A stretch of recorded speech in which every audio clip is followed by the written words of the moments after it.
Das ist der letzte Weg, den kicken wir ein bisschen wieder in den ersten Johannesbrief. Und wir kicken diese nur eines auf sein Vocabulary, dass wir Gott wirklich kann tun. In Johannes sagt das dort. Er sagt, wir können weiten, dass wir am kann, indem wir sie nie boten holen. In anderen wird gesagt, wenn uns Leben anfängt so zu loten, als was er sein, der was wir sollen tun. Wenn wir anfangen zu tun, die Dinge, was Gott gefallen tun. Und wir wundern natürlich, was na will later, als das dann gemeint hat, ich soll nicht mehr pflegen, ich soll nicht mehr trinken, ich soll nicht mehr schmecken, ich soll alles in die Kirche sein. Was meint er kriegt, wenn er sagt, wir sollen gehorsam sein? Weil das sind vielleicht alles Worte von, das sind gute Dinge, wenn wir abhören, pflegen und trinken und schmecken und all die Dinge. Also ich sage, wenn wir in die Kirche sind, alle Sonntag. Aber Johannes hat ein bisschen einen deuperen Sinn in all das.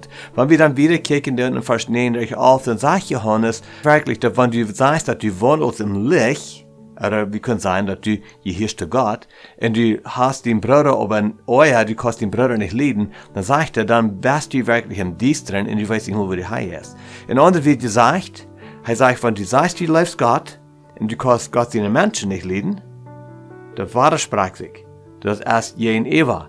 Ein von den zwei ist Arach. So er sagt, du weißt, dass wir können sein, als wir zu Gott gehören, als wenn wir dann gehorsam sind und leben Gott seine Menschen. Jesus sagt in Johannes 13, Vers 34, er sagt, durch das wollen die Menschen alle weiten, dass wir sie nicht jünger sind, und das ist mit dem Leib, das wir haben, einer für den anderen. So was Johannes gesagt, das stimmt wirklich mit, was Jesus sagt. Leben, und das beweist, dass wir da nicht hören, dass wir haben kann. So ich weiß nicht, für die mal befangen ist, dass du Dinge hast, wie du mit kämpfen hast, du wunderst, dass das beweist, dass du Jesus kannst, dass das beweist, dass du vielleicht kämpfen hast, was hast du vielleicht? Weil ich will die Mutter sprechen.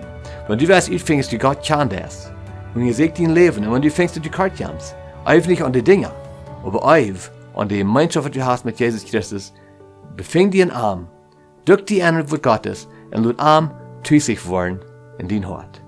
Ich bin Henry Redekop für die Karte Andachten.